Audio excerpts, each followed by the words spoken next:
வணக்கம். மதிய நேர பிரதான செய்தி அறிக்கை. முதலில் தலைப்புச் செய்திகள். கொழும்பில் பதட்டம், பெரும்பளவானோர் குவிப்பு. தயார் நிலையில் இருக்குமாறு போலீசாருக்கு உத்தரவு. கலவரத்தில் ஈடுபட வேண்டாம், ஐக்கிய தேசிய கட்சி ஆதரவாளர்களிடம் கோரிக்கை. முத்தியன்கட்டு சம்பவம், இராணுவத்தினருக்கு பிணை. கோட்டை நீதிமன்றில் குவிந்துள்ள சட்டத்திறனிகள்.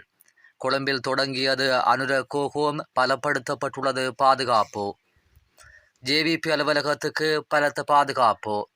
இனி தொடர்பான விரிவான செய்திகள். கொழும்பு கோட்டை நீதவான் நீதிமன்றத்திற்கு அருகில் ரணில் விக்ரமசிங்கவின் ஆதரவாளர்கள் ஒன்று கூடியதால் அங்கு பதற்றமான சூழ்நிலை ஏற்பட்டுள்ளது.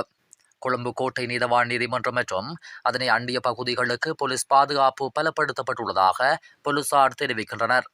ரணில் விக்ரமசிங்க ஜனாதிபதியாக இருந்த காலத்தில் தனது மனைவியான பேராசிரியர் மைத்ரி விக்ரமசிங்கவின் பட்டமளிப்பு விழாவில் கலந்து கொள்வதற்காக லண்டனுக்கு தனிப்பட்ட விஜயம் செய்வதற்காக அரச நிதியை தவறாக பயன்படுத்திய குற்றச்சாட்டில் குற்றப்புலனாய்வு திணைக்கள அதிகாரிகளால் ஆகஸ்ட் 22ஆம் தேதி பிற்பகல் கைது செய்யப்பட்ட நிலையில் கொழும்பு கோட்டை நீதவான் நீதிமன்றில் ஆயர்படுத்தப்பட்ட பின்னர் அவரை ஆகஸ்ட் 26ஆம் தேதி வரை விளக்கமறியலில் வைக்குமாறு நீதிமன்றம் உத்தரவிட்டிருந்தது. இதனையடுத்து உயர் ரத்த அழுத்தம் மற்றும் அதிக சர்க்கரை அளவு காரணமாக மருத்துவ ஆலோசனையின் பேரில் முன்னாள் ஜனாதிபதி ரணில் விக்ரமசிங்க சிறைச்சாலை வைத்தியசாலையில் அனுமதிக்கப்பட்டுள்ளார்.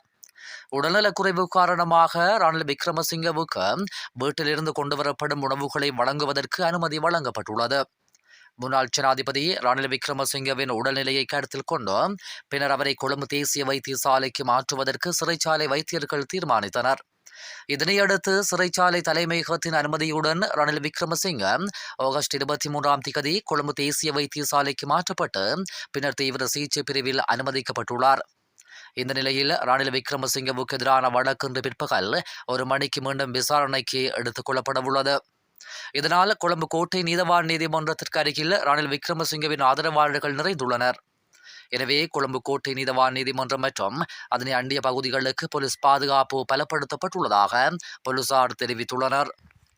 கொழும்பில் எதிர்க்கட்சிகளால் முன்னெடுக்கப்படும் போராட்டத்தை கட்டுப்படுத்தும் வகையில் தயார் நிலையில் இருக்குமாறு போலீசாருக்கு உத்தரவு பிறப்பிக்கப்பட்டுள்ளது. கொழும்பின் அனைத்து போலீஸ் நிலையங்களின் பொறுப்பதிகாரிகளுக்கும் கடுமையான அறிவுறுத்தல்கள் வழங்கப்பட்டுள்ளதாக போலீஸ் தலைமையகம் தெரிவிக்கின்றது.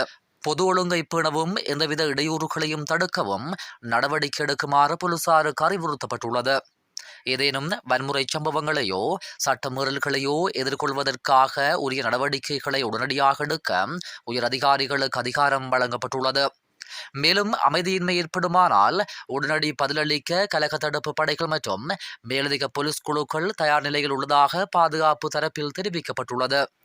அமைதிக்கு பங்கம் ஏற்படுத்தும் வகையில் எந்தவொரு நடவடிக்கைகளிலும் ஈடுபடவோ அத்தகைய நடவடிக்கைகளுக்கு எந்த வகையிலும் ஆதரவளிக்க வேண்டாம் என்றும் ஐக்கிய தேசிய கட்சி அனைத்து தரப்பினரையும் கேட்டுக்கொண்டுள்ளது. நீதித்துறையில் முழு நம்பிக்கை கொண்டு செயல்பட வேண்டும் என்று கட்சியின் இணைத்தலைவர் ருவான் விஜயவர்தன அறிக்கை ஒன்றை வெளியிட்டு தெரிவித்துள்ளார். ரணில் விக்ரமசிங்க 6 முறை பிரதமராக இருந்தவர். மிகவும் நெருக்கடியான தருணத்தில் நாட்டின் ஜனாதிபதியாக பொறுப்பேற்றவர். நாட்டிற்கு அமைதியை கொண்டு வந்தவர். கட்சி பேதமின்றி அனைவராலும் மதிக்கப்படும் மற்றும் ஏற்றுக்கொள்ளப்படும் தலைவர் என்பது ரகசியமல்ல. இவ்வாறு ஐக்கிய தேசிய கட்சி அந்த அறிக்கையில் தெரிவித்துள்ளது. அவர் ஒருபோதும் தனது சொந்த நலன்களுக்காக செயற்பட்டதில்லை என்றும் இந்த நாட்டை இப்போது இருப்பதை விட சிறந்த இடத்திற்கு உயர்த்த எப்போதும் உறுதி பூண்டுள்ளார் என்றும் அதில் குறிப்பிடப்பட்டுள்ளது. முல்லைத்தீவு முத்தியன்கட்டு பகுதியில் இளைஞன் உயிரிழந்த சம்பவம் தொடர்பில் கைது செய்யப்பட்டு விளக்கமறியலில் வைக்கப்பட்டிருந்த 4 இராணுவத்தினருக்கும் கடும் நிபந்தனையில் பிணையில் செல்ல அனுமதிக்கப்பட்டுள்ளனர். கடந்த 7/8/2025 அன்று முத்தியன்கட்டு பகுதியில் இளைஞன் ஒருவர் உயிரிழந்த சம்பவம் தொடர்பில் ஒட்டு சுட்டான் போலீஸ் நிலையத்தினரால் வழக்கு பதிவு செய்யப்பட்டு நீதிமன்றில் பாரப்படுத்தப்பட்டுள்ளது. இந்த வழக்கு விசாரணை கடந்த 19/8/2025 அன்று முல்லைத்தீவு மாவட்ட நீதவான் நீதிமன்றில் எடுத்துக் கொள்ளப்பட்ட போது பாதிக்கப்பட்ட இளைஞன் சார்பாக ஜனாதிபதி சட்டத்திரணி எம்.ஏ. சுமந்திரன் உள்ளிட்ட சட்டத்திரணிகள் மன்றில் பிரசன்னமாகியுள்ள நிலையில் குறித்த வழக்கு 26ஆம் திகதிக்கு திகதியிடப்பட்டுள்ளது. இந்த நிலையில் இந்த வழக்கு விசாரணை இன்று முல்லைத்தீவு மாவட்ட நீதவான் நீதிமன்றில் நீதிபதி பிரதீபன் தலைமையில் எடுத்துக் கொள்ளப்பட்ட போது மூத்த சட்டத்திரணி கங்காதரன் உயிரிழந்த பாதிக்கப்பட்ட இளைஞர்களுக்காக நியாயங்களை முன்வைத்துள்ளார். இந்த வழக்கின் இராணுவத்தினருக்கான பிணை கோரிக்கை இராணுவ தரப்பு சட்டத்திறனியால் முன்வைக்கப்பட்டுள்ள நிலையில் கடும் நிபந்தனைகளின் பின்னர் குறித்த 4 இராணுவத்தினரும் சில அனுமதிக்கப்பட்டுள்ளனர். முன்னாள் ஜனாதிபதி ரணில் விக்ரமசிங்கவின் வழக்கு விசாரணைக்கு எடுத்துக் கொள்ளப்பட்டுள்ளதாக தகவல் வெளியாகியுள்ளது. இந்த நிலையில் நீதிமன்ற அறைக்குள் சட்டத்திறனிகள் குழு மிக அதிகமாக கூடியுள்ளதாக தெரிவிக்கப்படுகின்றது. முன்னாள் ஜனாதிபதி ரணில் விக்ரமசிங்கவிற்கு எதிரான வழக்கு இன்றைய தினம் மீண்டும் விசாரணைக்கு வரவுள்ளது. அரசாங்க நிதியை முறைகேடாக பயன்படுத்திய குற்றச்சாட்டு தொடர்பில் ரணில் விக்ரமசிங்கே கடந்த 22ஆம் தேதி கைது செய்யப்பட்டிருந்தார். முன்னாள் ஜனாதிபதி ரணில் விக்ரமசிங்கவின் கைது விவகாரம் தொடர்பில் தற்போது கொழும்பில் ஒன்று திரண்டுள்ள ரணில் ஆதரவாளர்களால் பாரிய எதிர்ப்பு நடவடிக்கை மேற்கொள்ளப்பட்டு வருகின்றது. இதன்போது அனுர கோகுவம் என்ற கூச்சல்களோடு அங்கு ஒன்று திரண்டுள்ளவர்கள் தங்களது எதிர்ப்பினை வெளியிட்டு வருகின்றனர்.